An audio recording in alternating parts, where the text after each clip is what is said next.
quien tuve el honor de poder compartirlo con ustedes la semana pasada, referente a lo que es la planificación.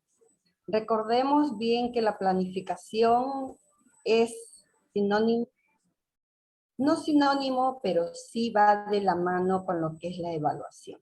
Entonces, hay que tener presente lo que compartimos la semana pasada para poder centrarnos bien en el desarrollo de este tema. Como lo dijo el profesor, estamos tratando el tema de lo que es la planificación. Y sabemos que la planificación es en los 3 niveles, ¿no? En el nivel inicial, que involucra 2 ciclos, el nivel primaria y el nivel secundario. Vamos a compartir pantalla, pero recordando lo que decía el profesor, ¿no? Hay que interactuar para volver dinámico esto y poder despejar todas las dudas, ¿no? Vamos a ir anotando, escribiendo en el chat todas las dudas. Miren, a veces nos sentimos cortos, cuando nosotros decimos, ay no, qué roche preguntar tal cosa.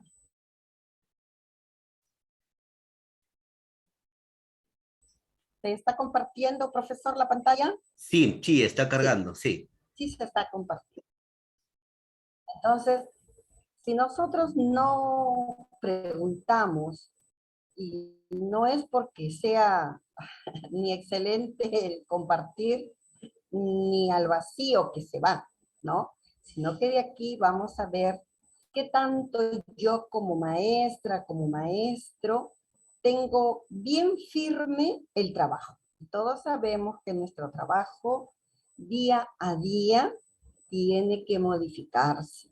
Y no modificarse porque las normas nos lo dicen, no, sino que toda la dinámica que hacemos en nuestra planificación y nuestro trabajo termina en una reflexión.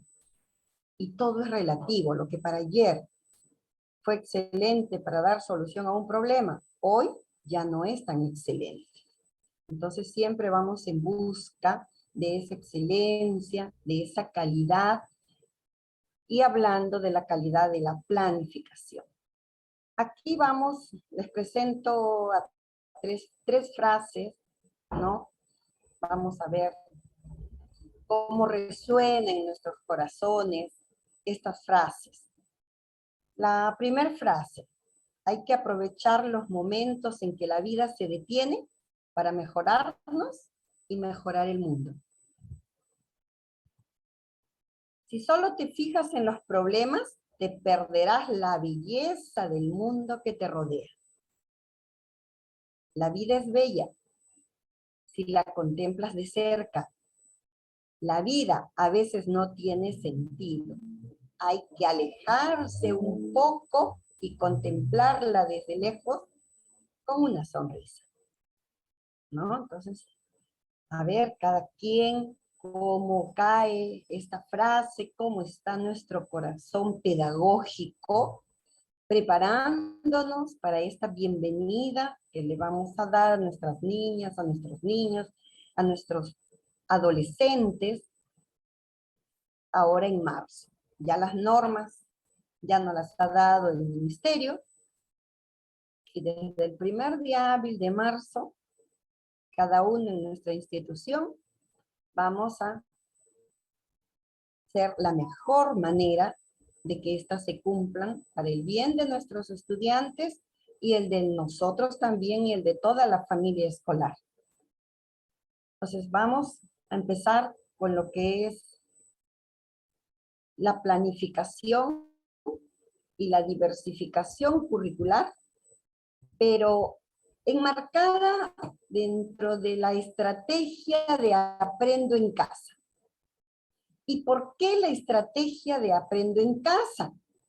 Porque a pesar de que este año ya vamos a iniciar un año semipresencial y presencial, de acuerdo a cómo se vaya desarrollando cada una de las metas y cada uno de los protocolos en las diversas instituciones educativas donde nos toca laborar, no nos vamos a divorciar ni a desligar de esta estrategia porque tiene una variedad de bondades que nos ha permitido a nosotros fortalecer nuestras competencias pedagógicas.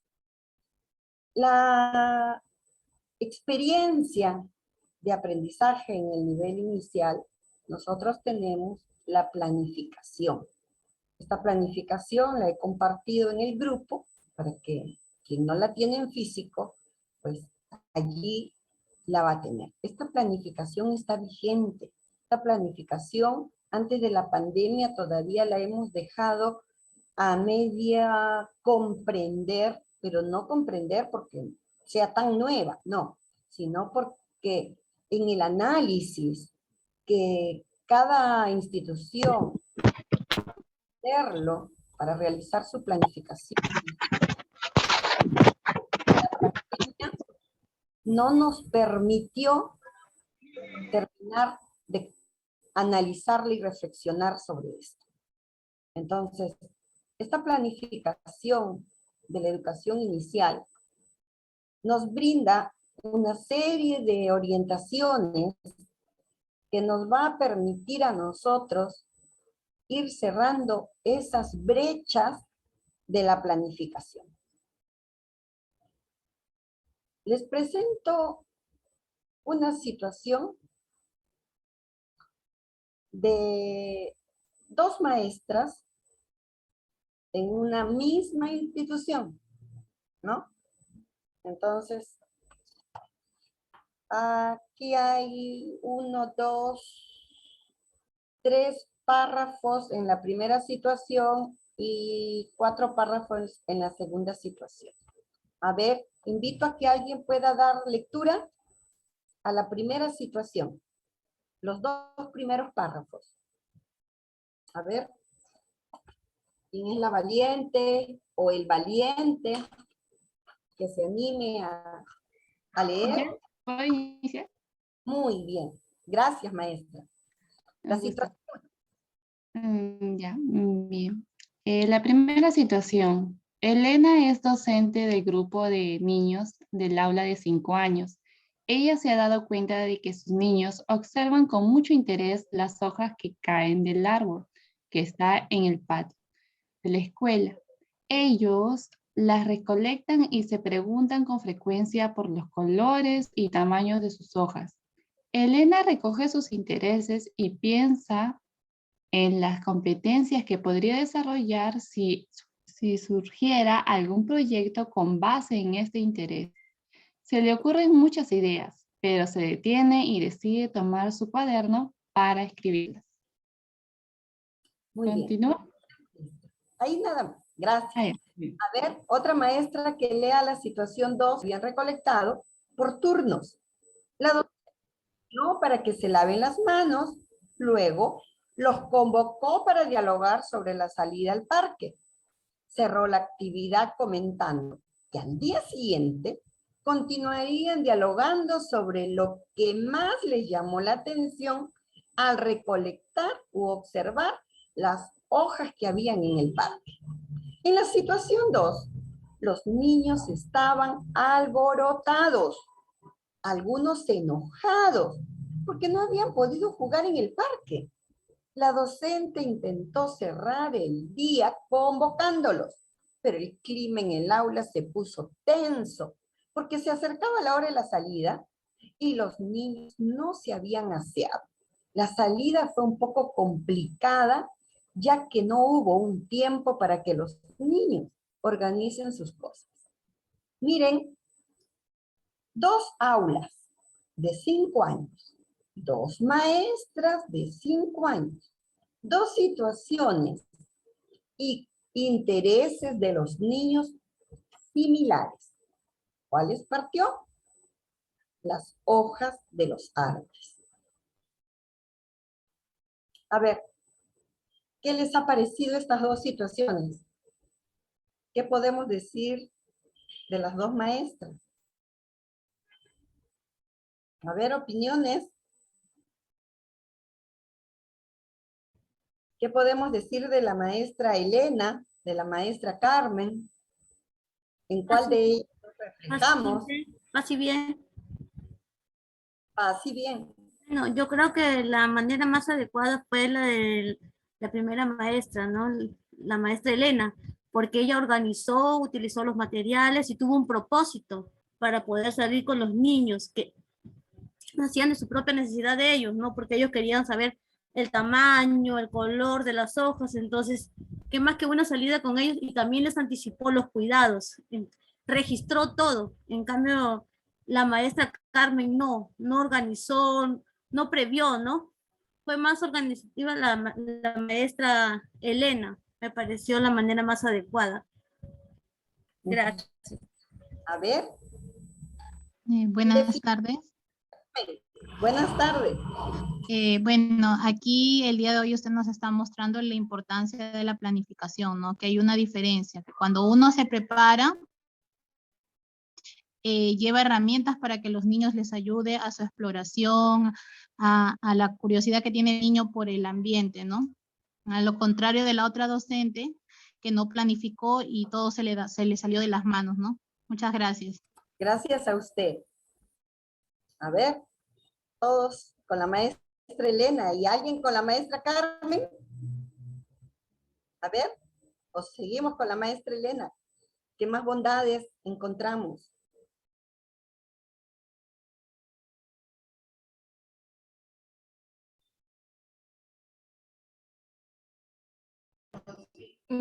También se puede apreciar la facilidad y la estrecha comunicación que ha visto entre ella y los padres para poder organizar la salida de los niños.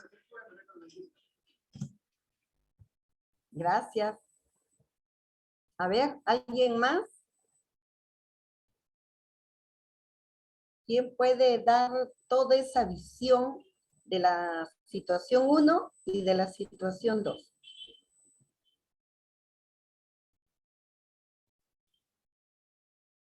Vamos, las de inicial. No me dejen mal. Miren, ayer, muy interesante el tema del desempeño docente. ¿En qué nivel estamos? A ver si evaluamos a la maestra Elena, ¿a dónde la ubicamos? A la maestra Carmen, ¿a dónde la ubicamos? Y hablamos muy bien el profesor Aristides, ¿no? De estos desempeños que debemos nosotros de poner en práctica cuando tenemos nuestro trabajo pedagógico. Y aquí podemos evidenciar mucho ello. A ver, una participación más. Mirando todo, el todo, desde el inicio, desde que las maestras notan el interés. Porque miren, las dos situaciones inician igual, ¿no? Las dos maestras ven el mismo interés, que significa que son niños de la misma institución, porque les interesa, les llama el interés, la curiosidad nata de los niños. ¿Por qué las hojas secas? Pero ¿cómo lo llevó la maestra Elena y cómo lo llevó la maestra Carmen? A ver, ¿alguien más? Para poder continuar con este interesante tema del día de hoy y ver si terminamos siendo Elena o Carmen.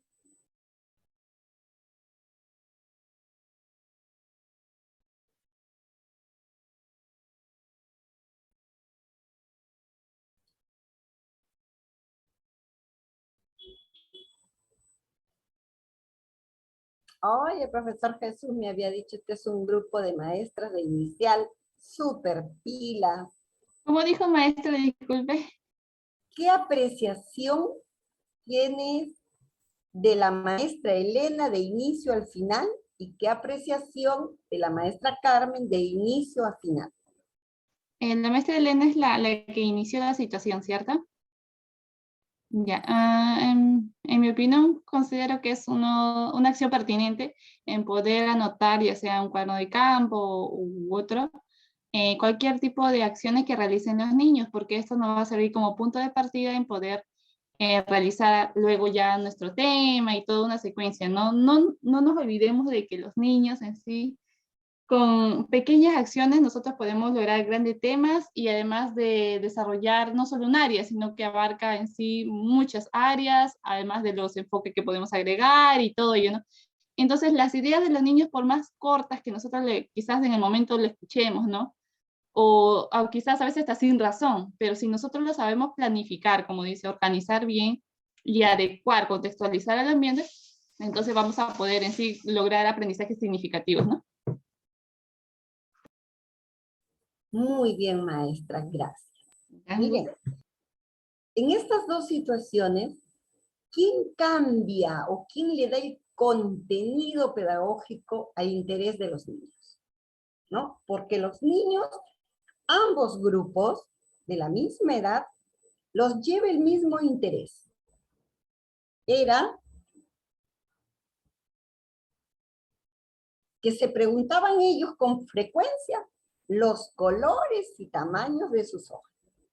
Miren, los dos grupos, o sea, esa curiosidad es similar, ese interés lo podemos ver como característica de los niños de 5 años en la indagación, ¿no?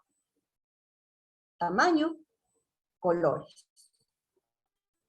Natural, los de 5 años, ¿qué pasa? ¿Qué pasa con las hojas? ¿No? Y cogen las hojas y las ven y no todas están en el suelo por mucho que sople el aire. Entonces, esa es la curiosidad. Pero ¿dónde empieza la diferencia? En que la maestra Elena, al observar a sus niños, recoge el interés y lo relaciona con las competencias.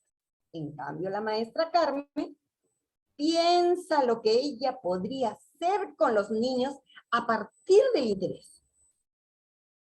Yo creo que todos en algún momento hemos pasado por esta situación de la maestra Carmen, que hemos visto un interés de nuestros niños que nos, uy, mira, el aire, miren, vieron, les llamó la atención ver la cometa que está por arriba y lo veían desde el patio de la escuela. Ay, entonces yo creo que me los voy a llevar de paseo para volar sus cometas.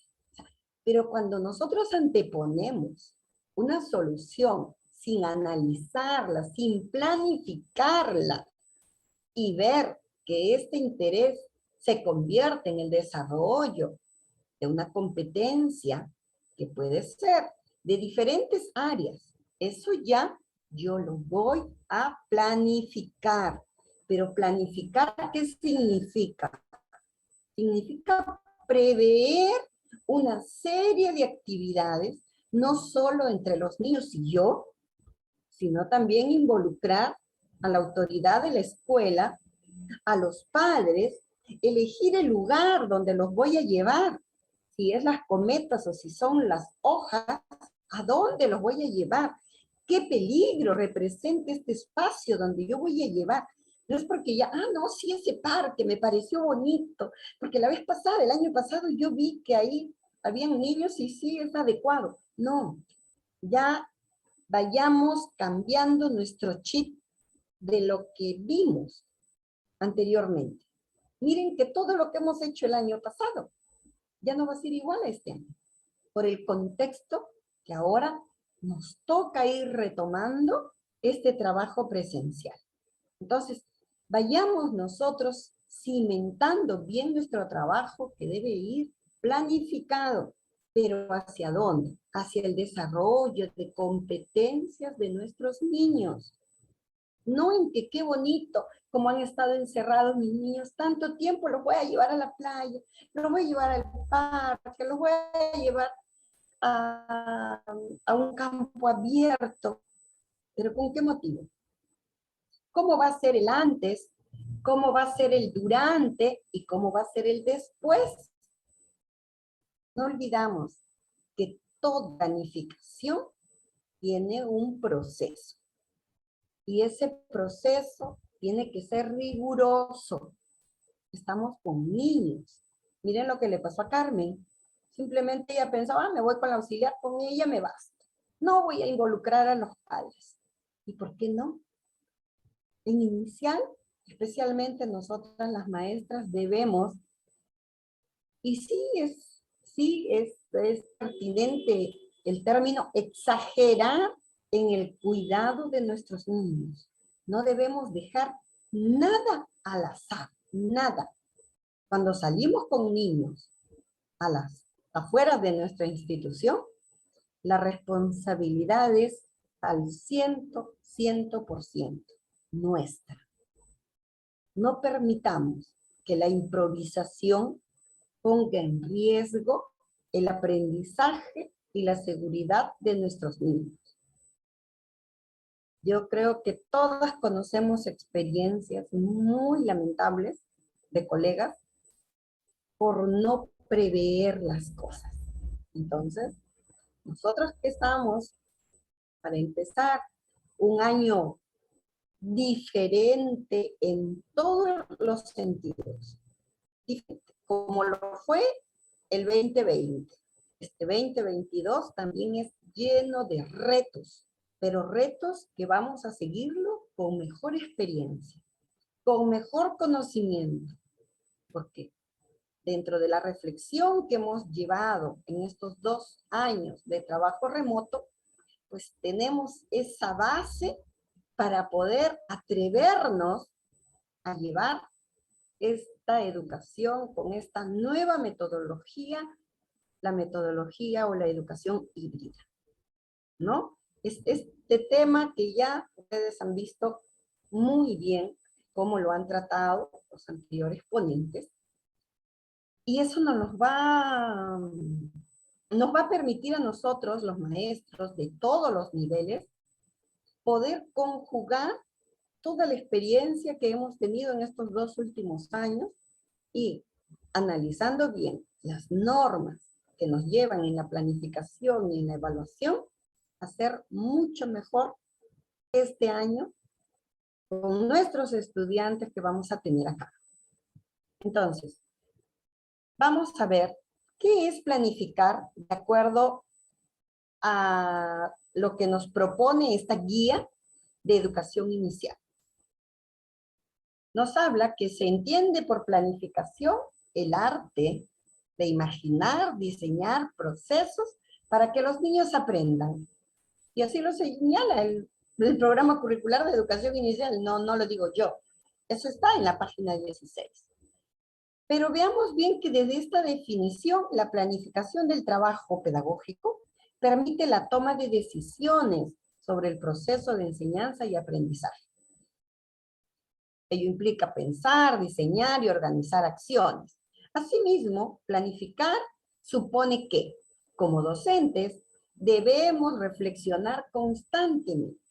Y esa reflexión de nuestro trabajo es lo que nos va a permitir a cada uno de nosotros poder ver que lo que vamos haciendo, tenemos que ir fortaleciéndolo día a día.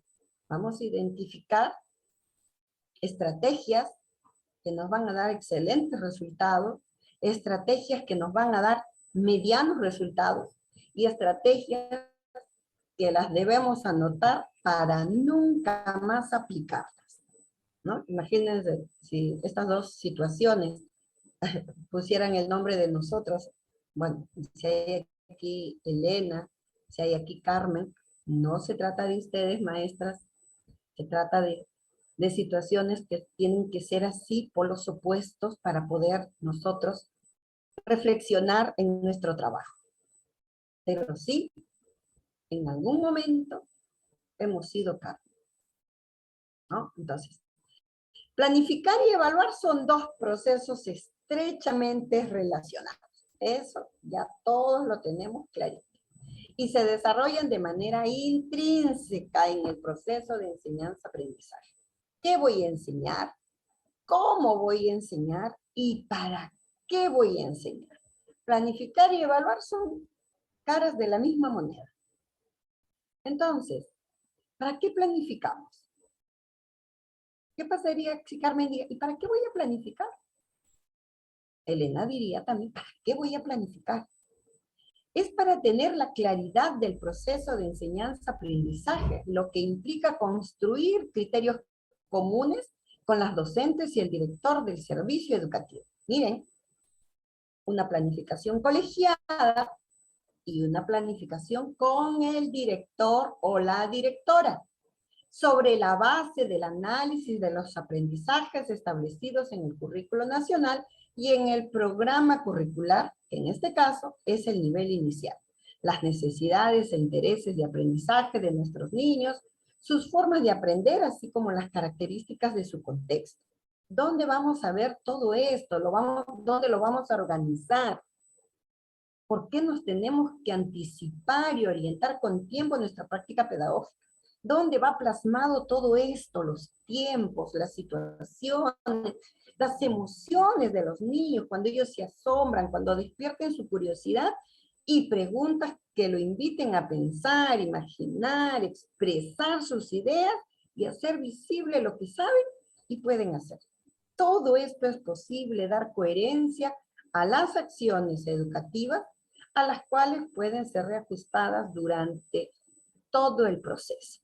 Y esto lo hemos visto, que hacerlo es una planificación anual, como lo vimos en el anterior tema.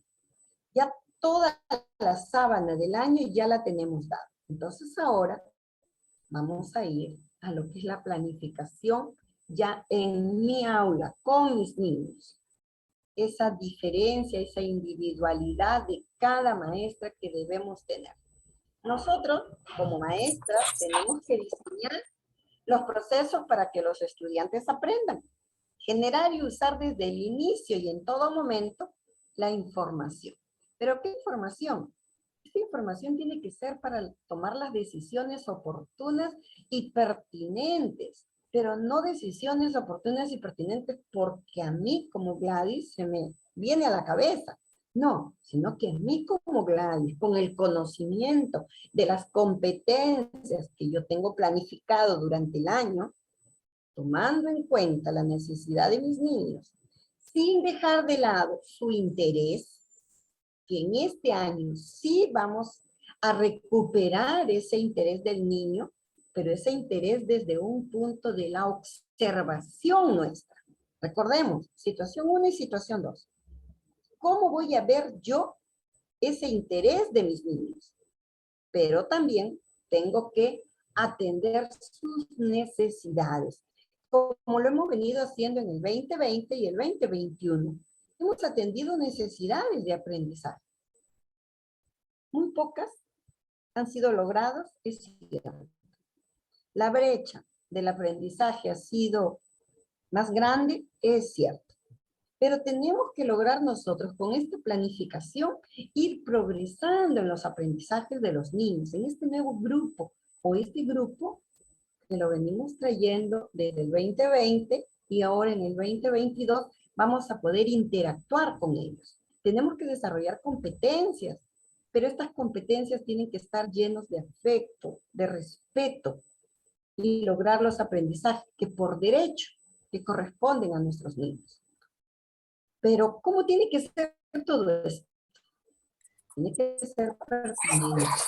Porque yo no puedo, por más que diga, ay, no los tuve 3 años, no los tuve 4 años, ahora 5 años.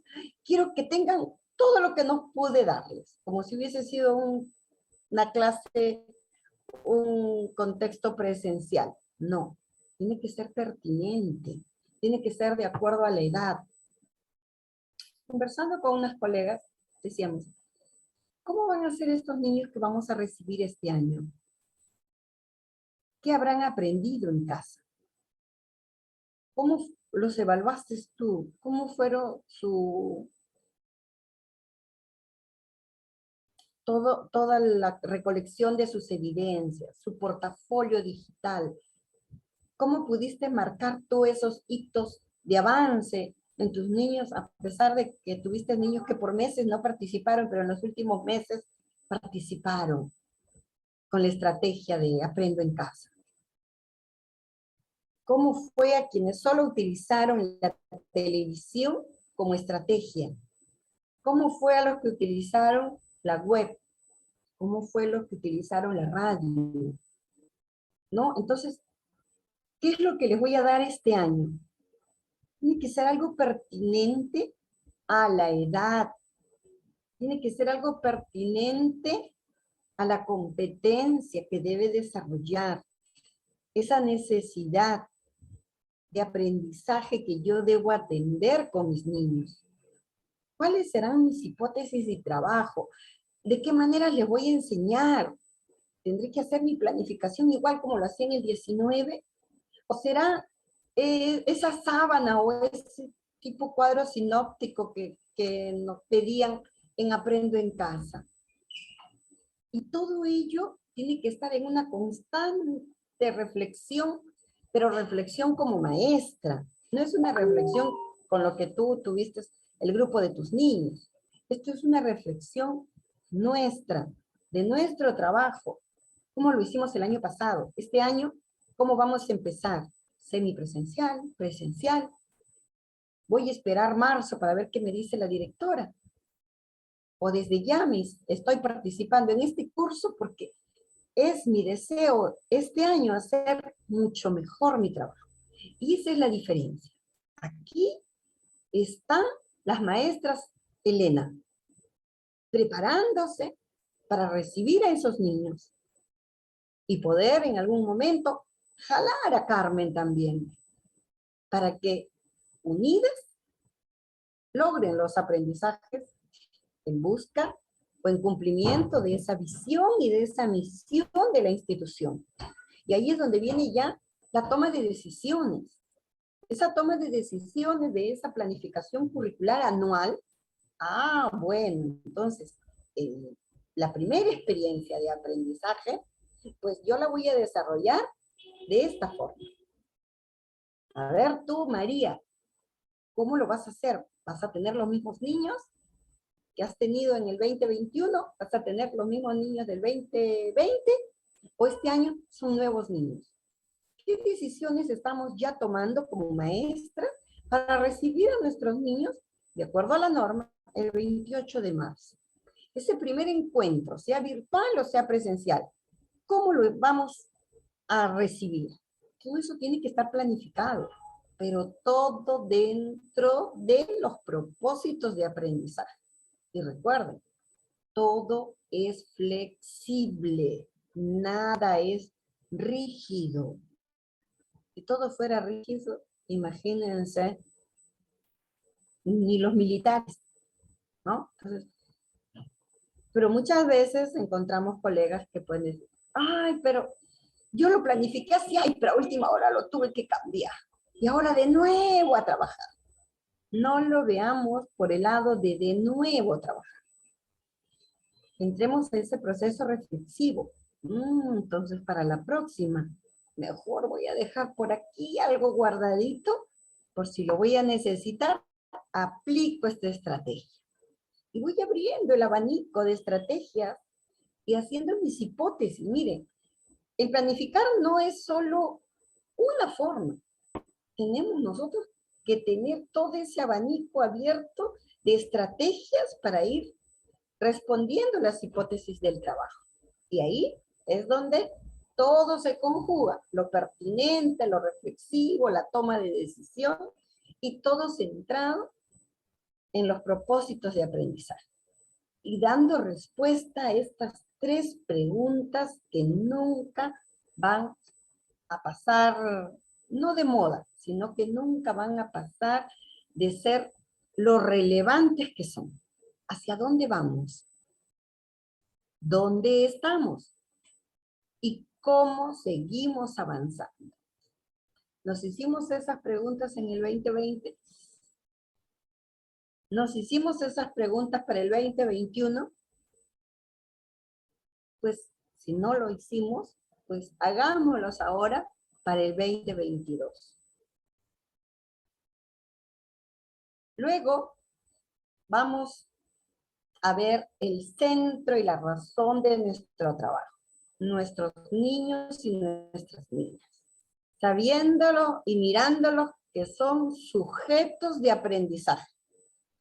Reconociendo en ellos su iniciativa y ser parte nosotros del fortalecimiento de su autonomía.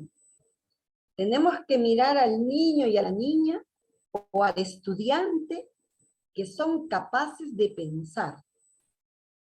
Nuestros estudiantes son sujetos de derechos. Nuestros estudiantes son capaces de relacionarse con el entorno. Nuestros estudiantes son sujetos de acción, no de reacción. Y lo más importante, son capaces de actuar. Miren todas las bondades que muchas veces nosotros no tomamos en cuenta, todas las características, todos sus derechos, y que están muy bien fundamentados en los teóricos para la atención de los niños de 3 a 5 años. Cómo nosotros los debemos ir llevando a nuestros alumnos, a nuestros estudiantes, a que sean autónomos, a que tomen iniciativa. Si yo veo a estos niños de este año que voy a tener y los preparo con esta base y con esa base van a seguir mis colegas de primaria, mis colegas de secundaria, y cuando yo vea y escuche a estos estudiantes, pase bien, maestra, y que por allí yo los invite a una charla así virtual, y les diría, a ver, ¿quién lee? Yo tendría que manejar el audio para silenciarlos, porque todos van a prender su audio para participar. No generaría silencio en nadie para que participen, porque van a tener esa iniciativa a flor de piel para dar su voz. Van a actuar. Esa característica es que nosotras, las maestras de inicial, debemos de fortalecer estos 2 años que no hemos tenido el escenario propicio para hacerlo, pues hagámoslo este año. Preparémonos de la mejor forma y asumir estos retos. De ver después a nuestros niños destacados, autoridades y buenas autoridades. Hombres y mujeres de bien, con ética, con respeto, con conciencia ambiental, que se relacionen con todos, que actúen,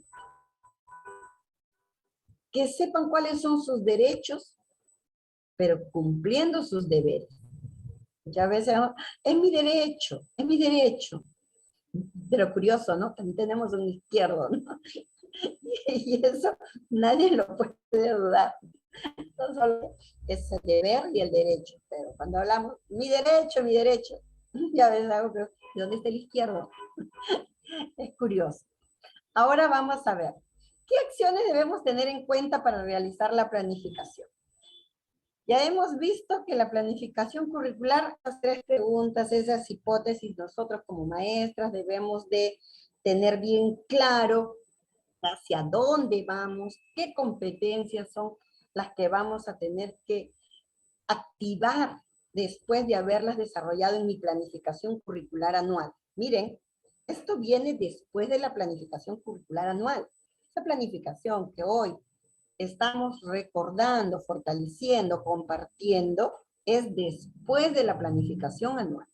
¿Ya? Esto es ya como quien dice, los hitos que vamos de espacio a espacio pedagógico. Y para ello, esta guía de planificación de la educación inicial nos muestra esta denominada dona del aprendizaje. Ya habrán escuchado, ¿no? Son del Pedagógico San Francisco de Asís, ahí tienen excelentes maestras en práctica, ¿no? Profesora Rosa, la profesora Silvia, y cuántas maestras muy respetadas y destacadas en el nivel inicial, pues ya les habrán hablado de la dona del aprendizaje. ¿Qué significa? Esta dona nos lleva a nosotras las maestras en establecer qué aprendizajes debo promover en los niños que les interese a cada uno de ellos. Y esa pregunta yo le encuentro la respuesta en que yo debo de determinar el propósito del aprendizaje con base en las necesidades e intereses identificados, ¿no? Miren, necesidades e intereses. Necesidades que van mirando el estándar e intereses que es lo flexible que yo debo de atender, pero dentro de una planificación. Luego, ¿qué evidencias necesito para darme cuenta de que los niños están aprendiendo? ¿De qué manera yo voy a darme cuenta que realmente lo que estoy desarrollando con mis niños, ellos están aprendiendo? Entonces, eso me va a permitir a mí establecer los criterios para recoger las evidencias de aprendizaje sobre el progreso. Y la pregunta número 3 de esta dona es, ¿cuál es la mejor forma de desarrollar esos aprendizajes? Y aquí está diseñar y organizar situaciones, estrategias y condiciones pertinentes al propósito de aprendizaje. Miren, y esto no es que después ya se queda ahí. Ya yo determiné el propósito y ya mis criterios y ya diseñé y planifiqué y ahí queda. No, esto es un círculo constante. Si no, le hubiesen dado como una escalera, ¿no? El diseño hubiese sido como una escalera, pero no. Es un círculo, es una dona, sin principio ni fin. Pero sí que una u otra está estrechamente concatenada, pero viendo de lograr el aprendizaje en los niños. Pero estos aprendizajes que sean con situaciones, estrategias y condiciones pertinentes al propósito de aprendizaje, que sean atractivas, motivadoras, que respondan a la necesidad, que le den solución a su interés, pero ese interés reflexionado y planificado, que no sea un interés al azar, a ver cómo sale. No, todo implica planificación. Yo no debo darle ni un milímetro de espacio a la improvisación. La improvisación no va con profesionales. Y todo ello, como lo veíamos desde un inicio, es como las dos caras de una moneda, ¿no? Y aquí es donde ya hemos hablado de la evaluación diagnóstica. Pero esta evaluación diagnóstica ya va tomando un escenario que tenemos que ir ensayando estrategias para poder ver que mi planificación sea la más real, la más pertinente a este nuevo contexto de aprendizaje, a este nuevo escenario de aprendizaje. Si mi institución va a ser al inicio semipresencial o si mi institución va a ser al inicio presencial, ¿qué dicen los protocolos? ¿Qué me dice a mí las medidas sanitarias? ¿Qué me dice a mí el CIAGIE con la plataforma Simon?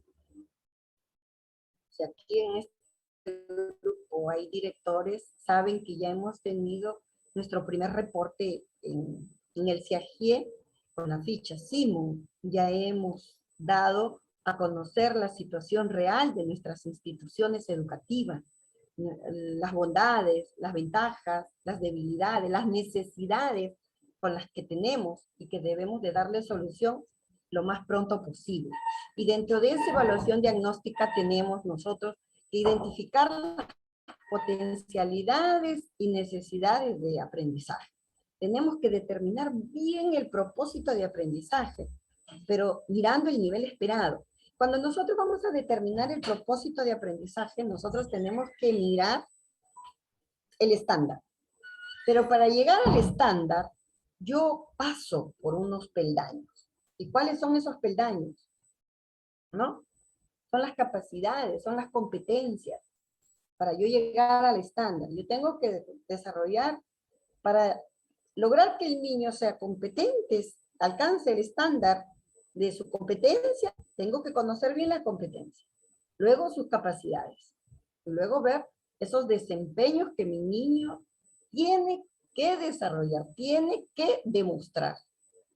Pero con criterios bien definidos, ¿no? Y cuando hablamos de criterio, ahí es donde tenemos que tener en cuenta cómo vamos a definir o determinar la evidencia de logro de aprendizaje. Esa evidencia que nos ha dado en algún momento mucho dolor de cabeza, ¿no? En el tema anterior ahí decíamos, ¿no? ¿Cómo evaluar cuando los padres eran que hacían el trabajo? ¿No? Cuán difícil nos costó a muchos, por no decir a todos los maestros, poder entender cómo nuestros estudiantes iban logrando el aprendizaje cuando nos enviaban las evidencias.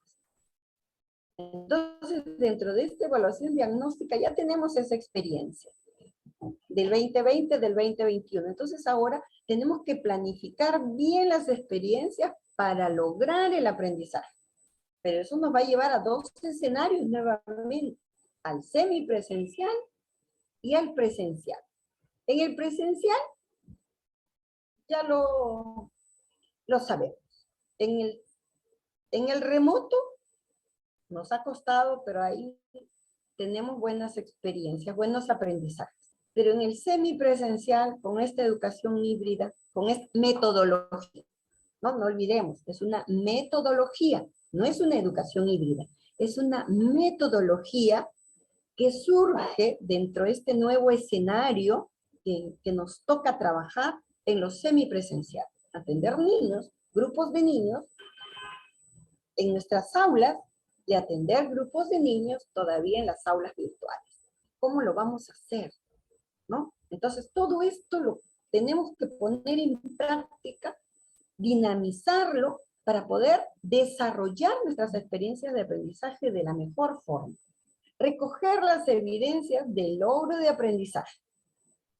Allí, saber cuáles son las que el padre lo hizo y cuáles son las que el niño lo hizo. ¿Dónde está ese rayito de luz que me permita a mí ese pequeño indicio que me lleve a mí a sujetarme de decir que el niño me va a permitir a mí analizar bien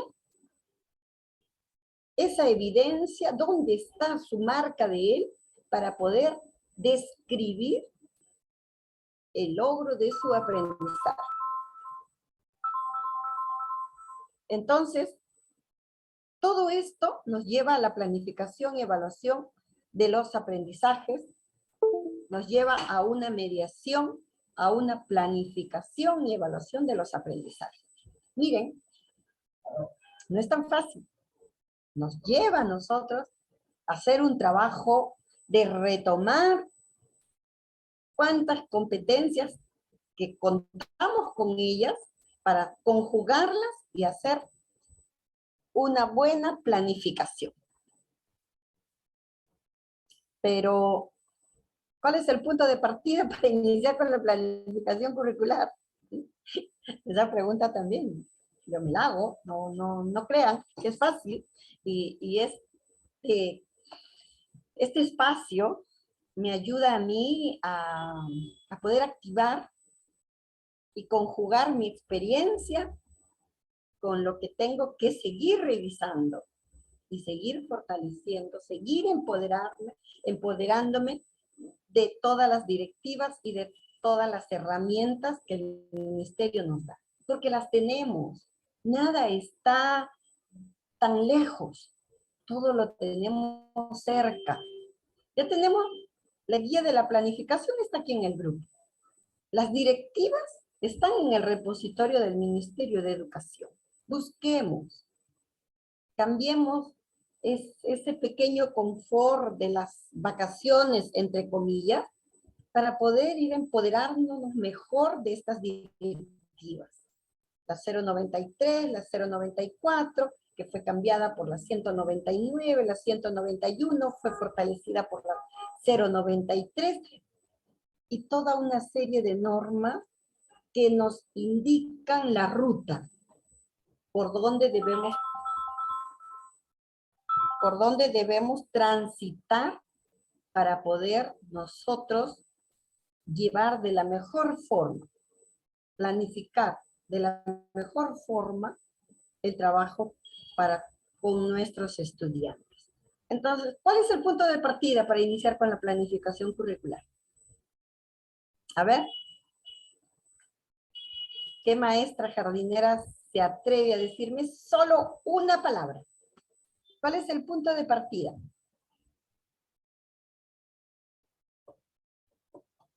A ver. Profesor Jesús, ¿hay media beca? ¿O ya todos están con su cupo completo? A ver, que participen. A ver. ¿Alguna pregunta, algún aporte? Se iniciaría, buenas tardes, se iniciaría con el interés de los niños partiendo desde allí. Ya, muy bien. A ver, ¿alguien más? Lo vimos en la planificación anual. Y lo hemos visto aquí también. Muy bien, el interés. A ver. ¿Cómo me voy a poner a planificar yo el grupo con mis niños? Ya yo he visto lo general. Todo el año. A ver, profesor Jesús, una beca, ofrézcales una beca. Media beca ya.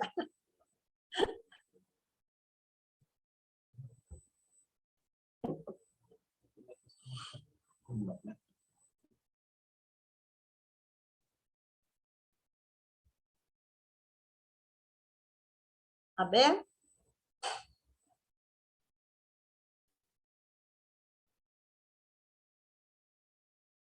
Vamos, maestras, vale equivocarse. Vale. No, no es quedar mal. No.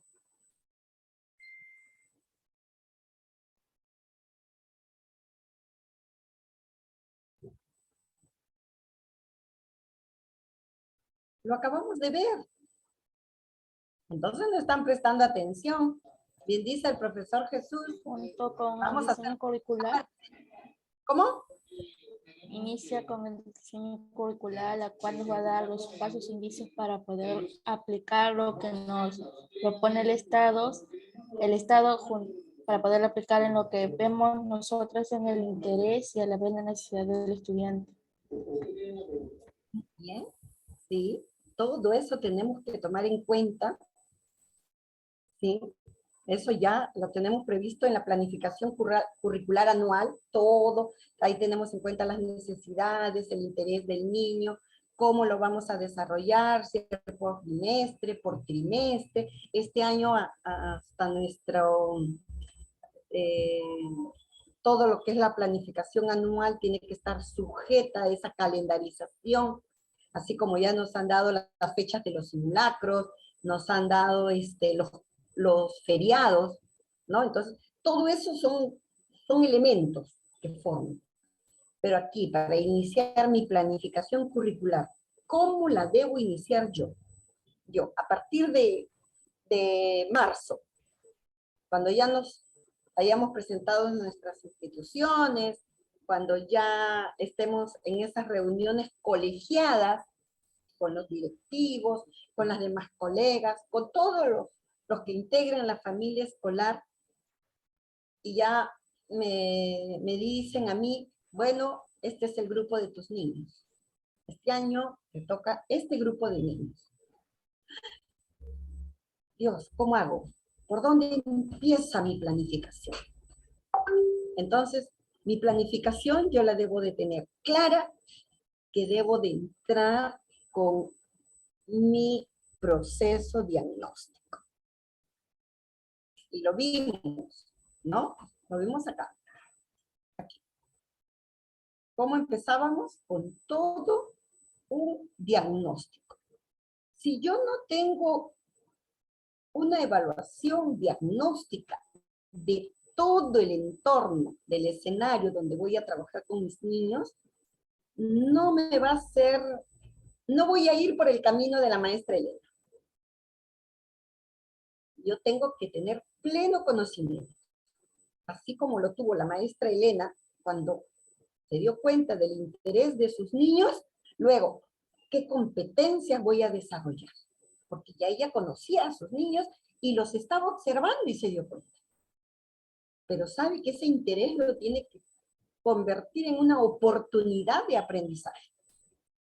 Pero para poderlo hacer, nosotros, una buena planificación, tenemos que hacer un buen diagnóstico del grupo de nuestros niños, del grupo de nuestros estudiantes. Y el diagnóstico va para los 3 niveles. El diagnóstico no solo es para inicial, el diagnóstico también es para primaria y para secundaria.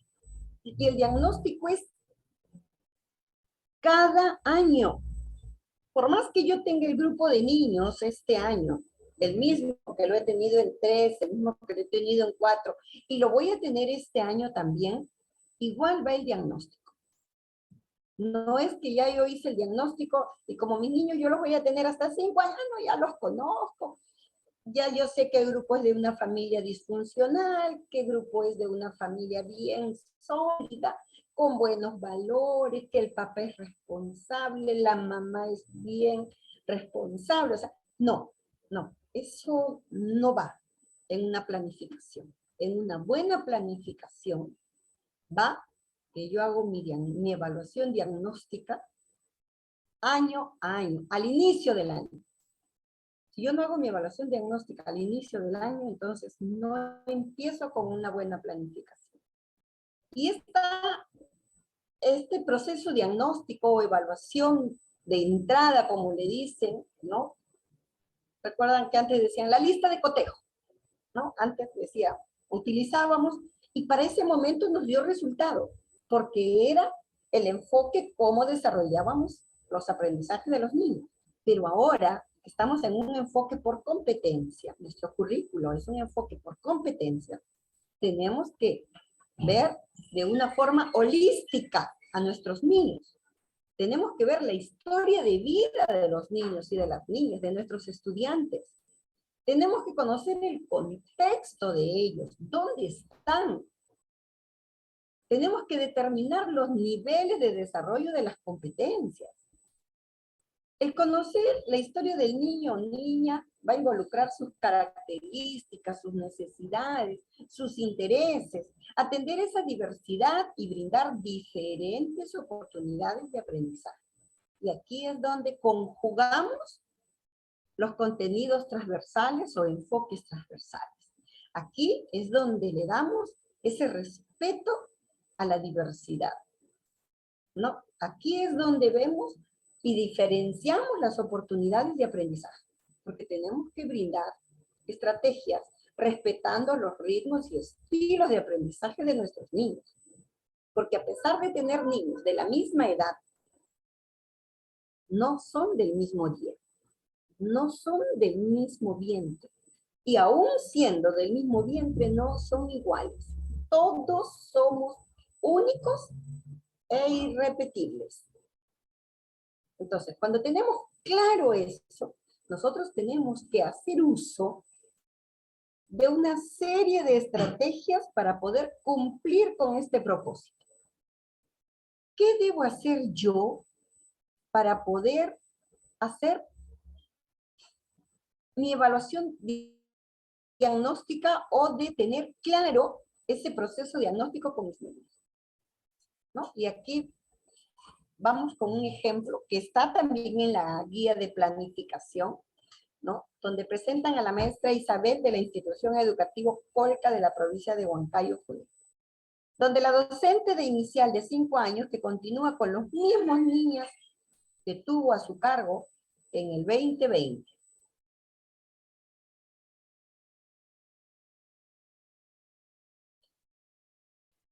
Nos ponemos a pensar, ¿cómo podemos realizar el recojo de información?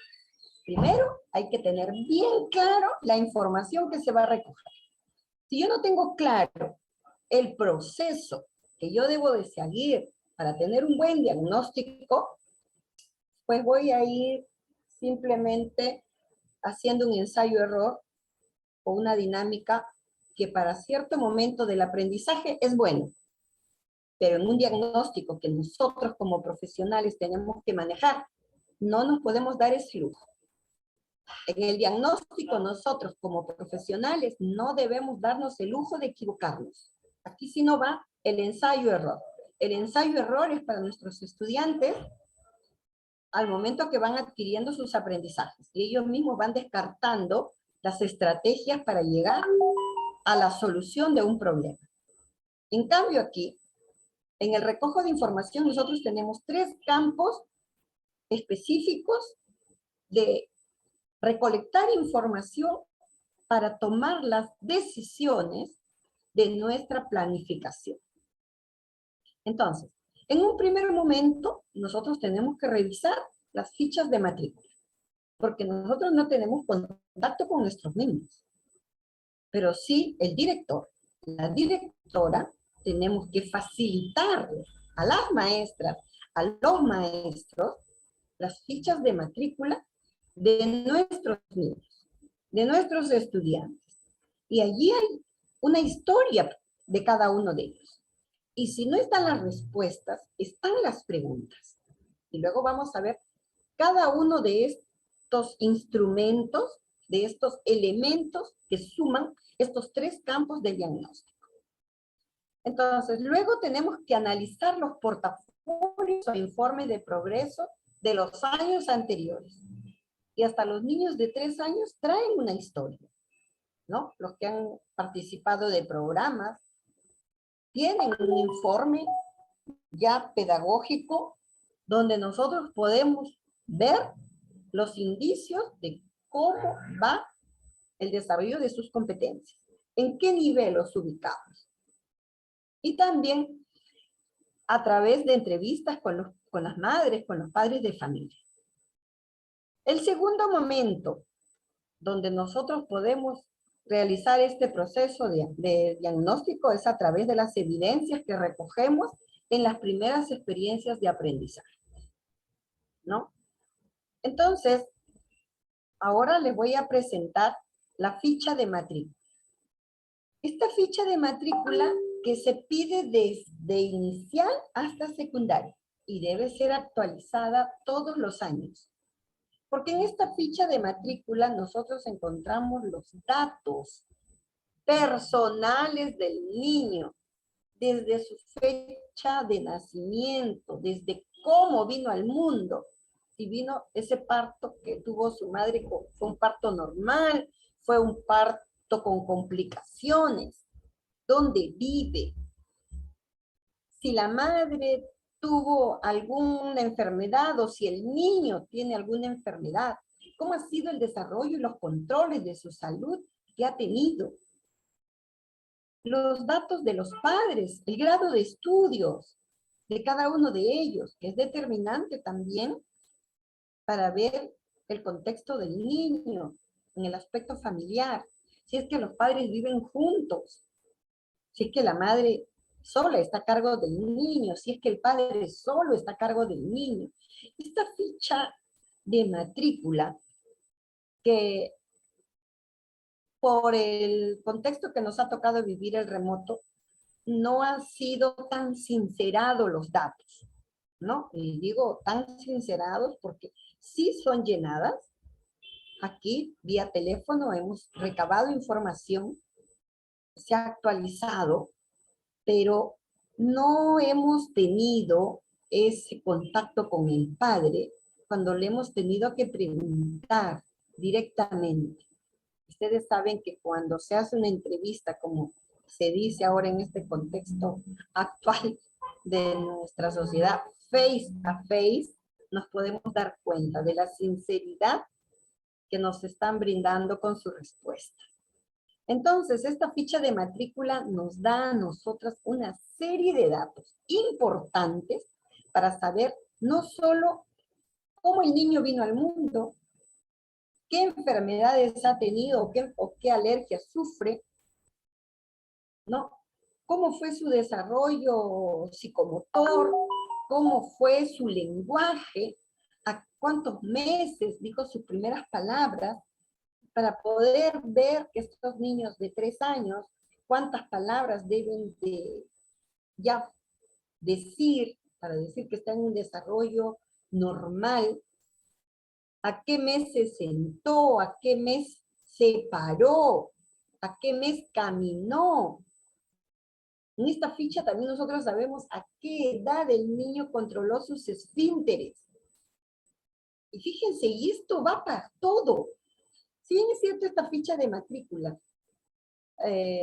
nosotros los de inicial es que le damos ese valor al 100% de las respuestas de cada una que nos brindan los padres para determinar nosotros cómo vamos a tratar a estos niños. ¿Qué estrategias vamos a utilizar para poder comprender el ritmo y estilo de aprendizaje de nuestros estudiantes? Que no es lo mismo hacer cantar a María que hacer cantar a Juan. Que en la actuación Pedro no se quede parado y empiece a llorar, ¿no? Porque aún así, con las actuaciones virtuales que hemos tenido, el niño sí presenta pánico escenario. Sí, porque aún estando con personas de su ambiente, de su entorno, también se ha quedado callado, ¿no? Entonces, eso, ¿cómo lo vamos a enfrentar? ¿Cómo lo vamos a desarrollar, a solucionar en este contexto que nos toca atender a nuestros niños desde el 28 de marzo de acuerdo a la norma, ¿no? Entonces, miren cómo esta ficha de matrícula nos da todos esos indicios para ir haciendo un diagnóstico de nuestros niños. También se encuentran los datos de la institución, en el caso que se encuentre en una diferente, o sea, ¿de dónde viene este niño?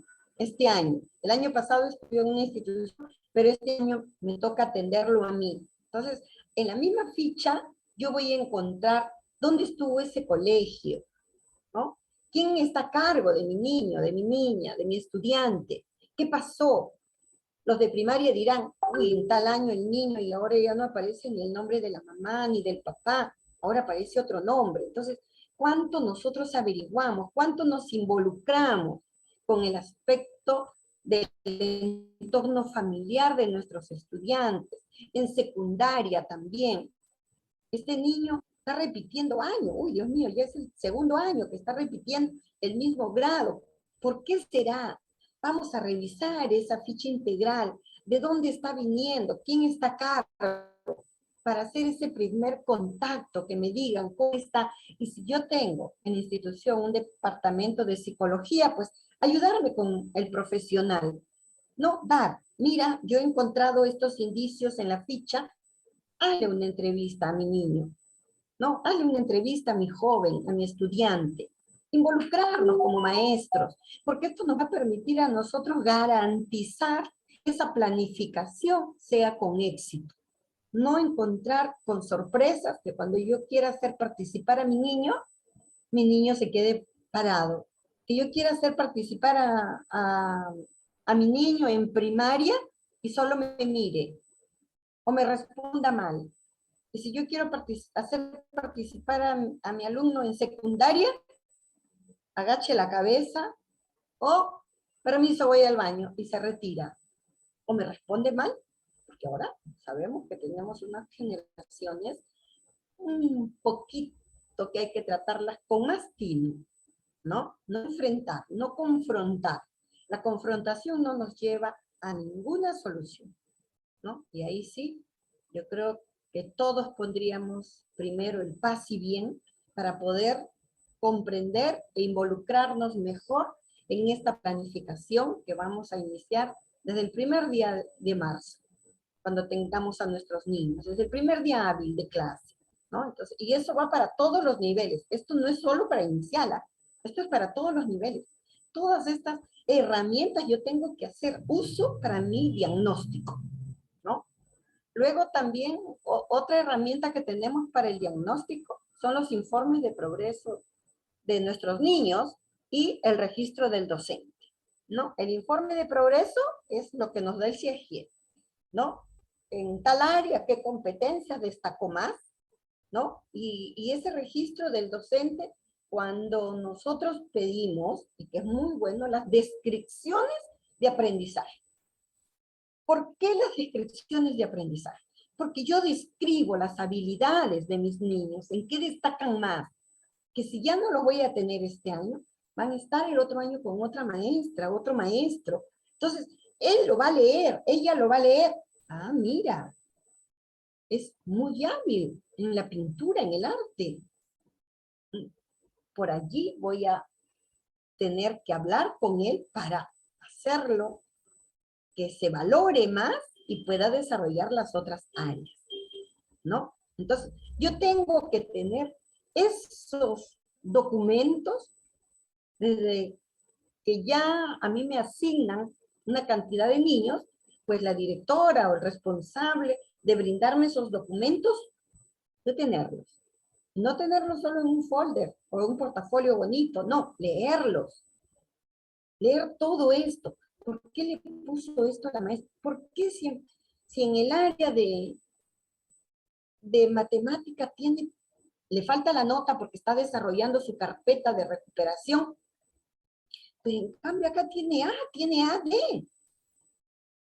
Entonces, debe ser fácil en las matemáticas. Vamos a ver, ¿qué pasó? ¿No? Entonces, me pongo a leer. Y si yo quiero comprender mejor, me voy más atrás. A ver, uy, acá vivía con mamá y papá, se separaron o falleció. No olvidemos, este año seguimos atendiendo niños huérfanos, niños que han perdido casi toda su familia. Yo tengo niños que este año no tienen a papá, no tienen a los abuelos que tanto los cuidaban y los criaban, ¿no? Entonces no tengo a ese tío que era su referente para mis niños, a esa tía, a esa abuela, a esa hermana. Entonces, este año vamos a tener unos niños con bastante tino y con bastante vínculo de apego. Tenemos nosotros que tender ese puente de afecto hacia nuestros estudiantes en todos los niveles, en todas las edades. Y ese puente que tengamos que tender hacia ellos, también atenderlo con firmeza, ¿no? Ser firmes en nuestros consejos, en nuestra escucha, para poder brindarles la oportunidad de que se expresen, de que saquen ese nudo que tienen de emociones, para que este año sea un año de éxito en el logro de sus aprendizajes. Entonces, miren, todas estas no son instrumentos, son herramientas que tenemos que utilizar para realizar ese proceso de diagnóstico. Entonces, ¿qué tenemos que hacer? Los tenemos que analizar, los registros en relación al nivel de desarrollo esperado de las competencias por cada bebé, por cada niño, ¿no? Entonces, estas conclusiones que desde el primer ciclo emiten las animadoras, ¿no? Cómo ellas han visto, cómo han observado el desarrollo de los niños en su lenguaje, en su vínculo de apego, si es un niño que acepta a otra persona con facilidad, si ve que este adulto es significativo para explorar los objetos, ese ambiente, como decía Emil Pickler, que el espacio se le debe de dar libre al niño, que el niño tiene que ser solo el que desarrolle todo su sistema motor, y que uno, el cuidador o la cuidadora, solo debe de estar expectando no para evitar, sino para cuidar si el niño se cae. Por eso debemos de tener esos espacios libres de objetos peligrosos, ¿no? Y en todo, no solo en inicial, también en primaria y también en secundaria. Cuando en secundaria ingresan los alumnos a los laboratorios, yo no puedo tener un laboratorio pues con los instrumentos rajados, ¿no? Dañados, sabiendo que esos instrumentos pues están allí con una serie de reactivos que si yo me logro cortar, cuántas enfermedades puedo contraer, ¿no? Entonces, esto del análisis o del cuidado del ambiente de los estudiantes es para todos. Y algo que también el currículo nos anima a todos los maestros es a usar nuestro cuaderno de campo, ¿no? Nuestro cuaderno de campo, nuestro cuaderno anecdotario, nuestro cuaderno pedagógico, pero se nos hace un poco complejo, pero no difícil, complejo, ¿no? Porque uno dice, ¿qué? ¿Y yo tengo que escribir de todos? ¿No? Oye, ¿qué me propones, Gladys? No, no. Lo único que yo los animo es a poder escribir, ¿no?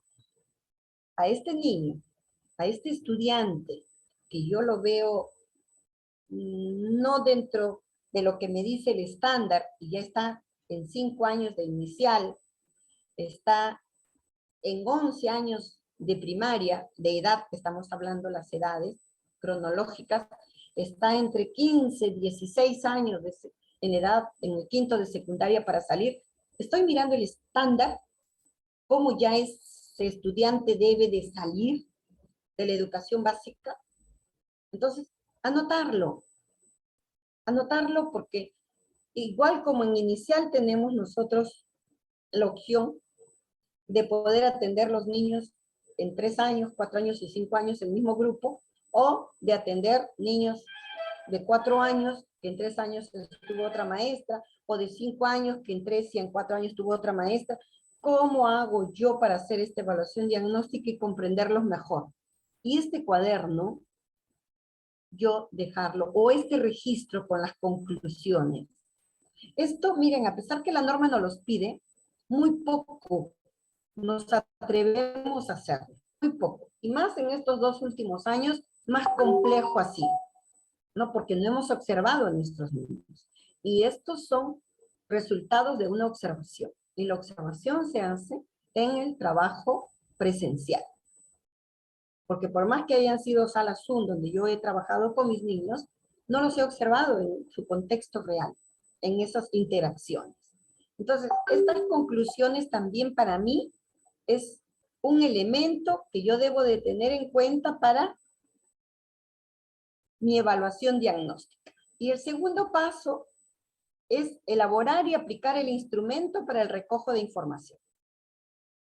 En este segundo paso, yo tengo que seleccionar o elaborar los instrumentos que se van a necesitar para obtener y registrar y organizar la información de los niños y las niñas. Por ejemplo, elaborar o adecuar la ficha de entrevista, ¿no? ¿Qué pregunta le voy a hacer yo al padre, a la madre, o voy a entrevistar a los dos o a algún miembro más que está a cargo del niño o está dentro de su entorno familiar?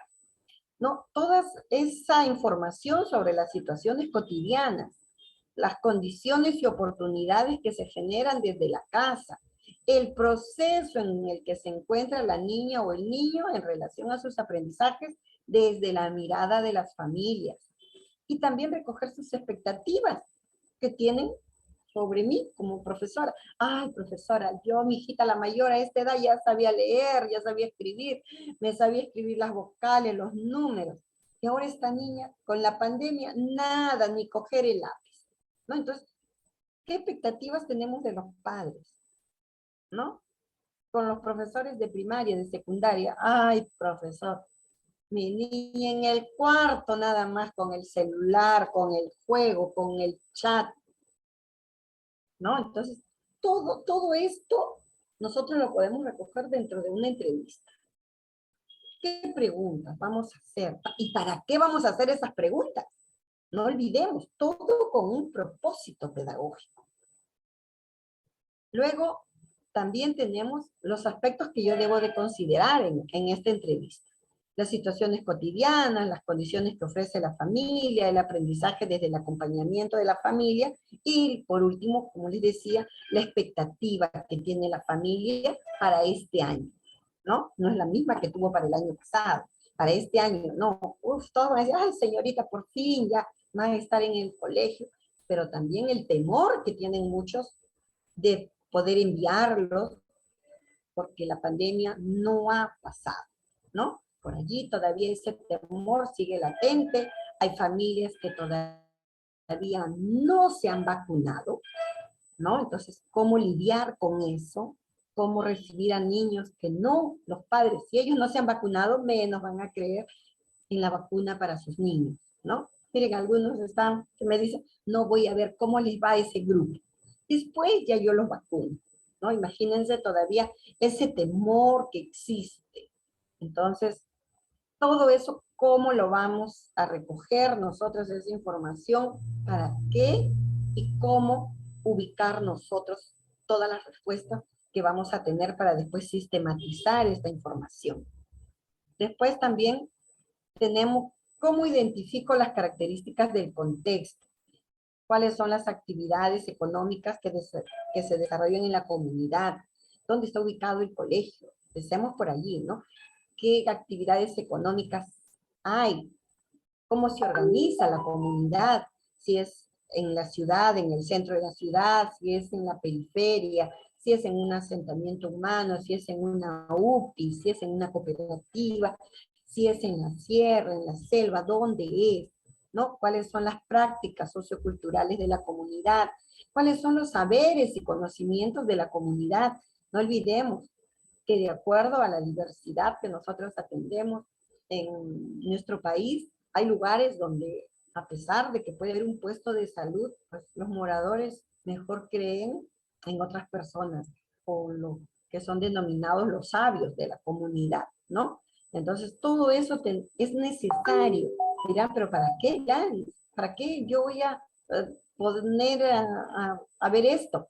No olvidemos, todo es importante, ¿no? Y no solo, como les repito, no solo para inicial, para primaria también, para secundaria. Siempre hay por allí un personaje, un referente donde el niño le tenga mayor autoridad, mayor respeto que hasta los propios padres, ¿no? Un tío, el abuelo.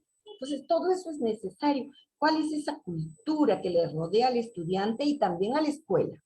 ¿No? ¿Cuáles van a ser mis aliados? ¿No? Y aquí yo puedo hasta conjugar el análisis del FODA que se hace en la institución, también aquí. ¿Cuáles son las fortalezas? ¿Cuáles son las oportunidades? ¿Cuáles son las debilidades que hay en el contexto de mi escuela, de estos niños que yo voy a recibir este año? ¿Qué amenazas hay cuando ellos salen de la escuela, en el turno? ¿Cuántos padres sí van a esperar a sus hijos, a sus hijas a la hora de salida y cuáles no? ¿Cuáles son más vulnerables? O sea, toda esta información yo la debo de tener. Sea maestra de inicial, sea maestra de primaria, sea maestra de secundaria, aún siendo de área. Porque no le vamos a dejar todo para el tutor. No. Yo como maestro de este grupo de niños, yo tengo que tener este diagnóstico, porque esto es lo que me va a permitir a mí conjugar la planificación de mis aprendizajes. Luego también, siguiendo con el ejemplo de la maestra de 5 años, ¿no? Yo tengo que ver quiénes conforman el entorno familiar, a qué actividades se dedican, los padres, los abuelos, todo, cuáles son las costumbres, cómo viven, qué apoyo reciben de sus padres. No olvidemos que hay lugares donde los padres prefieren que las escuelas sean sábado y domingo porque de lunes a viernes se le llevan al campo a sus hijos, ¿no? Y esto por lo general más se da en la sierra y en la selva. Aunque en la costa también, ahora que las actividades económicas han cambiado rotundamente, pues la hermana mayor, pues anda a estudiar en la tarde o sábado y domingo para que yo salgo a trabajar y tú te quedas con tus hermanos, ¿no? Entonces, todo esto, no olvidamos que esta pandemia nos ha impactado a nivel mundial. Imagínense ahora en la localidad. Y lo que ha generado que más de la mitad de las familias se dediquen a la venta de productos agrícolas en el mercado. Por más que busquen las autoridades orden, es bien difícil, ¿no? Las viviendas de la mayoría de los niños y niñas son pequeñas y las familias deben compartir los mismos espacios, lo que ocasiona que se interrumpan unos a otros y que no tengan oportunidades para realizar juegos de movimiento, ¿no? Eso llevó a que familiares de Lima regresen a provincia y luego con sus hijos, donde había un patio que podían compartir, porque no podían ni pueden todavía salir a los parques con esa libertad para hacer movimiento y todo, pues se limitaron los espacios. La mitad de los padres que se dedican al rubro de la música, pero ante la pandemia han tenido que dedicarse a otras actividades, generando que se distancien de casa y dejen la crianza a cargo de las madres o abuelos. Y eso lo hemos visto aquí y en todos los lugares. Toda esa cantidad de personas que cuando íbamos a un cementerio a ponerle flores a los nuestros, ahí estaban, tocando, ¿no? Una trompeta, una guitarra, hacer los rezos. Para ellos se cerraron los cementerios y hasta ahora todavía no se ve esa actividad. Esa actividad se convirtieron en rezos virtuales, pero no todos lo hacen. Entonces, todos esos padres de familia cambiaron su manera de llevar ingresos a la casa. En esta temporada, ahorita, en este momento, los niños se están quedando a cuidado de otras personas, porque los padres están en campaña. Muchos padres de acá de Chinchi están yéndose a Ica, que es la parte donde más se necesita la mano de obra en las agroexportadoras, en los packing, ¿no? De la uva, del mango, está saliendo la pitahaya y todas las frutas que son para exportación, los padres, porque están en plena campaña, ¿no? Entonces, son niños que están solos. Entonces, todo esto es necesario conocer para saber cómo vamos a recibir a nuestros niños. Después, que la mayoría de los padres comentan que sus niños no los apoyan en las tareas de la casa y mencionan que suelen tomar decisiones sin preguntar su opinión porque no tienen tiempo y están muy ocupados en el trabajo. Y esto está sucediendo con los profesores de primaria y de secundario, con las carpetas de recuperación, ¿no? Porque para estas carpetas de recuperación no están pagando a los profesores. Hay profesores, hay maestras y maestros que están dando su tiempo gratis para ayudar a este gran número de estudiantes que están en recuperación. Estas carpetas, ¿no? Lo están haciendo, como se dice, ad honorem. Pero igual no encuentran el eco, no encuentran la respuesta de los padres, porque llaman al padre y estoy en el trabajo. O no les contestan porque hay packing donde no les permiten ingresar con el celular y no los activan. Entonces, ¿los estudiantes en qué están? Están, sí, en su celular. ¿Pero cómo? En los juegos de redes, en los chats, en el WhatsApp. Entonces, miren todo este cambio que ha dado, que hay maestras y maestros atendiendo estas carpetas y no les permite. Y en cuanto a la conectividad, la mayoría de las familias tienen acceso a la televisión y pueden comunicarse por WhatsApp aún, ¿no? Dentro de este contexto, dentro de este diagnóstico que hace la maestra, dice que aún tiene 3 familias con las cuales se tiene comunicación limitada. Y como todos lo hemos hecho a fin de año, ¿cuántos alumnos recibimos? ¿Con cuánto hemos trabajado de forma frecuente? ¿Cuáles hemos atendido de forma discontinua? ¿Y cómo hemos hecho esas descripciones de aprendizaje? ¿No? Entonces, todo eso lo va a tomar en cuenta la maestra o el maestro que tenga este año a ese niño, a esa niña, para poder elaborar su diagnóstico y ver los grupos de niños que va a atender para hacer esas estrategias diferenciadas que respondan a esta atención de aprendizaje y respetar sus formas de aprender. También tenemos que analizar la evaluación, la información recogida para identificar las necesidades de desarrollo y aprendizajes de los bebés, de los niños. Estamos hablando de inicial, entonces yo tengo que ver cómo la maestra, cómo la animadora de PIEP o de los programas me da a mi niño, ¿no? Si mi niño vive con la mamá, con el papá, son ellos los que los atienden, el lugar donde está desarrollándose, cuán desarrollado, tiene su autonomía, su independencia, la habilidad de vestirse, de caminar, de hablar, de movilizarse. Entonces, todo ello a mí es una información valiosa que yo voy a tener en cuenta para la diversidad de mis actividades que yo voy a desarrollar, ¿no? Empiezo desarrollando con mis niños actividades netamente lúdicas, de movimiento, de desplazamiento, porque no olvidemos que en 3 años todo debe ser lúdico, el equilibrio, el desarrollo,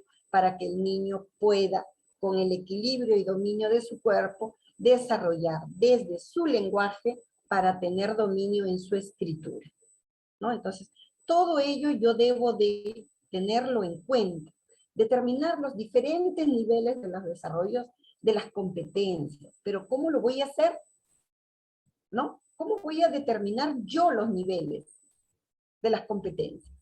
Entonces, yo tengo que tener la comprensión y el análisis de las competencias. Si yo no comprendo la competencia, no la puedo analizar, ¿no? ¿En qué nivel de desarrollo de sus competencias se encuentran los estudiantes? Entonces, ya yo tengo este diagnóstico de mis niños, ¿no? Mis niños de 4 años, desde 3 años, ¿cómo lo recibo yo? Ya he visto mi ficha integral, ya he visto la libreta de notas, ya he visto el informe que ha dado la maestra que estuvo anterior, ya lo tengo. Algunos dirán, sí, pero no todos los de 3 años han ido a programas, no todos los de 3 años han estado en cuna, ¿no? No han estado en cuna. Pero ¿con quién han estado el año anterior en casa? ¿Quién ha estado al frente de ellos? No olvidemos que el desarrollo cognitivo del niño es natural. Lo dice Piaget. El aprendizaje del niño no se detiene porque el niño no va a la escuela. El niño, así como desarrolla el aspecto motor, el intelectual también. Por eso es que agrupa los preoperacionales hasta los 7 años. ¿Ya? Y eso lo tiene en cuenta la educación. El sistema educativo lo tiene en cuenta. Porque todo es promovido hasta los 6 años. Pero de los 7 años para los 8 años, allí sí se detiene y el niño avanza de acuerdo a su conocimiento, a su competencia. Porque ahí ya se desarrollan las operaciones concretas. Y por lo tanto, los criterios de evaluación, sus contenidos son fijos. El niño ya debe a esa edad aprender y da la serie de aprendizaje que el niño debe dominar. Pero en lo preoperacional, que es desde que el niño nace hasta los 6 años aproximadamente, dice Piaget, nadie detiene ese aprendizaje. Nadie lo detiene. Entonces, allí es esa entrevista que nosotros debemos darle a los padres, hacerle a los padres para ver con quién estuvo. Capaz es un niño que ya tiene hermanitos mayores y ha desarrollado habilidades comunicativas, de desplazamiento, de juego. Y el niño por su naturaleza desarrolla y enfrenta y da solución a sus problemas cotidianos, ¿no? Entonces, todo eso yo lo tengo que analizar para tener en cuenta mi planificación curricular y orientarla. Orientarla porque todo esto es una oportunidad que yo voy a tener para conocer y ubicar. Y no con esto quiere decir que mi diagnóstico es, ya este niño sabe más. No, este diagnóstico no es para darle escala a los niños, no. Es solo para ver cómo va a ser mi planificación. Este diagnóstico no va con el niño, este diagnóstico va para mí, como maestra. ¿Con qué empiezo? ¿Qué necesidades están siendo priorizadas para yo atenderlas en marzo, para yo atenderlas en mi primera actividad de aprendizaje que voy a desarrollar con ellos, que ya debe de ser en abril? ¿No? Porque las primeras semanas es esta evaluación diagnóstica que se consolida con el análisis de todas estas herramientas o estos instrumentos, ¿no? Luego tenemos el ejemplo de la primera experiencia de aprendizaje que nos brindó la estrategia Aprendo en Casa, todas las características que nos brindó, y si mi escuela fue la que decidió trabajar con la web, entonces yo recibí toda esa información. ¿Pero qué hice con esa información? ¿no? Esa información tal y cual la imprimí, la desarrollé. ¿Cómo diversifiqué? ¿Cómo la vinculé con el diseño de mi estrategia de aprendizaje? Lo convertí realmente, esta experiencia de aprendizaje, en proyecto de aprendizaje. Fue oportuno, fue pertinente, simplemente yo dije, no, la experiencia de aprendizaje que me dio Aprendo en Casa, yo lo cambié por proyecto de aprendizaje de mi escuela. ¿Cómo lo hicieron ustedes? A ver, ¿qué maestra lo hizo? ¿Cómo lo hizo el año pasado? Profesor, la hora permite terminar el tema, porque aquí sí el tema no se puede detener para otro. ¿Sí? ¿Podemos continuar, profesor? A ver, estamos ahorita, ya van 5 y 7. En el siguiente, la siguiente tema. fecha, ya, podemos profesor. continuar. Muy bien. Entonces, tarea para las maestras. Ajá. Y voy a llevar también a los de primaria y secundaria para que participen. Porque aquí sí todos tenemos que tener bien claro cómo vamos a hacer uso de esta metodología híbrida para este año. ¿Cómo nos va a poder dar resultado una clase invertida? Ayer muy bien lo explicó, no, anteayer creo que fue, que lo trataron sobre el tema, muy interesante y muy preciso, ¿no? Porque ¿cómo vamos a hacer uso de eso? Y tomando como ejemplo lo que nos dio Aprendo en Casa, porque eso es nuestro respaldo, nuestra experiencia para poder planificar este año y poder hacer uso de esta nueva metodología que nos ofrecen los expertos y lo tenemos que poner en práctica en las aulas a partir de marzo de este año, ¿no? Entonces, hasta aquí, maestras, si tienen por allí preguntas que hay, con gusto, porque este es mi amor. La planificación es mi quehacer, al igual que ustedes, ¿no? Tengo la suerte de liderar una escuela, pero mi pasión es mi carrera. Soy profesora de aula como ustedes. Y les hablo con conocimiento, con experiencia. Entonces, las preguntas que puedan haber, profesor, si allí las ven, vamos a ver si hay preguntas. Sí, muy bien las preguntas las respuestas que han estado dando. El juego simbólico, sí, vamos a tratar en esta parte que nos falta de cómo nosotros podemos vincular este año la experiencia de aprendizaje, o cómo lo hicimos el año pasado, ¿no? Porque sobre eso vamos a fortalecer, vamos a empoderarnos un poco más de esta planificación para este año, de esta nueva modalidad que nos toca atender, la semipresencial, que es lo que tenemos que estar preparados, porque se nos habla semipresencial, sí, un grupo ahora y otro grupo después, pero y el otro grupo no lo vamos a dejar en el aire, ¿no? Entonces, ¿cómo lo vamos a atender? Y de aquí vamos a tratar de dar unas lluvia de ideas, asumir compromisos y ver que los 3 niveles tenemos el mismo reto de la planificación curricular. Con todos ustedes, maestras, maestros, profesor Jesús, muchísimas gracias, y con este compromiso que el próximo tema terminamos esta parte que nos falta y luego con el tema tan bonito de las actividades lúdicas para el trabajo que se nos viene. Muchas gracias.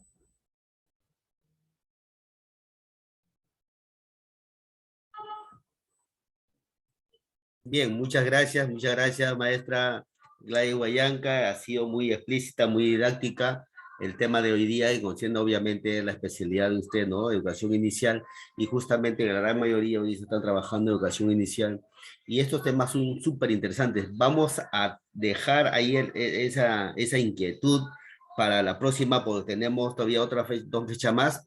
Gracias por hoy día, nos despedimos. Gracias a usted, maestra, gracias, profesores, participantes. nos estamos viendo el día de mañana. El día de mañana continuamos con la ponencia. Mañana vamos a contar con la presencia con el doctor Germán Van de Velde desde Nicaragua. Este señor es un experto en pedagogía, él es coordinador Abaco en la red de Nicaragua. Excelente maestro, estuvo con nosotros también en el Congreso Internacional que organizamos. Y vamos a hacer un parangón entre Nicaragua y la educación de Perú. Mire, ya hemos tenido la oportunidad de estar con el maestro Marcelo Castillo Dubachel de Chile, y miren, tienen ellos otra visión un poquito más avanzada que nosotros. Ahora, vamos a parangonar con Nicaragua. Mañana 3 en punto y 15, 3 y 15 en punto, vamos a estar con la presencia del doctor Van de Velde. Justamente hemos visto la inquietud de participar de unos docentes de Nicaragua también, que mañana van a estar presentes. Vamos a, más que una disertación o una conferencia, hagámoslos de una manera más amena, más amical, y también les sugiero participar con las preguntas, una apreciación crítica de nosotros, ¿no? ¿Qué es lo que pienso yo acerca de la evaluación bajo un enfoque formativo, por ejemplo, que es el tema que va a tratar el doctor Van de Velde el día de mañana? Bien, entonces, con esa inquietud, mañana con el doctor Germán Van de Velde nos vemos a las 3:15. Gracias por todo el día de hoy. Vamos a, ya luego compartiremos las diapositivas. A ver, le solicitamos que nos pase luego la diapositiva. Gracias, los maestros dicen en el chat, gracias maestra, excelente ponencia, mucha bendición. Muy bien, claro, así es. Estamos teniendo unas excelentes ponencias muy interesantes, y vamos a rescatar y ponerlo en práctica, obviamente, esto, y también hacer el efecto multiplicador en nuestras instituciones educativas. Muchísimas gracias por hoy. Buenas tardes. Bendiciones con todo, a cuidarse. Paz y bien con todos. Paz y bien. Nos vemos. Así bien, Gracias, muchas maestro. gracias, bendiciones. Gracias. Pase bien.